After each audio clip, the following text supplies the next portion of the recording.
ডুয়ার্সে আমরা যে রিসোর্টটায় ছিলাম সেটা ছিল প্যাসিয়ানো, মানাবাড়ি টি এস্টেটের একদম কাছে। ভেতরটা ভীষণই সুন্দর, তাই সকালে উঠেই বেশ কিছুক্ষণ সময় নিয়ে আমরা পুরো প্রপার্টিটা ঘুরে দেখলাম। তারপর চলে গেলাম ব্রেকফাস্ট করতে।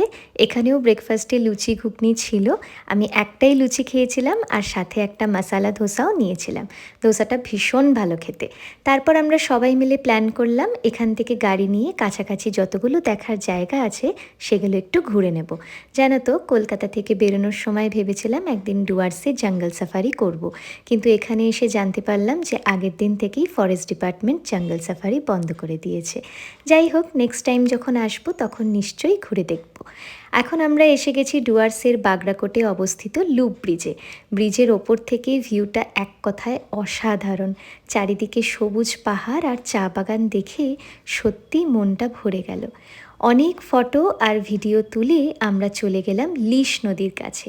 রাস্তার অবস্থা যদিও খুব একটা ভালো ছিল না, কিন্তু গাড়ি থেকে নেমেই চারিপাশটা দেখে ভীষণ ভালো লাগছিল। চারিদিকে একদম শান্ত পরিবেশ, আর শুধু লিশ নদীর জল পাথরের ওপর দিয়ে বয়ে চলেছে। নদীর ধারে হাঁটার সময় আমি বাবির হাতটা শক্ত করেই ধরে রেখেছিলাম।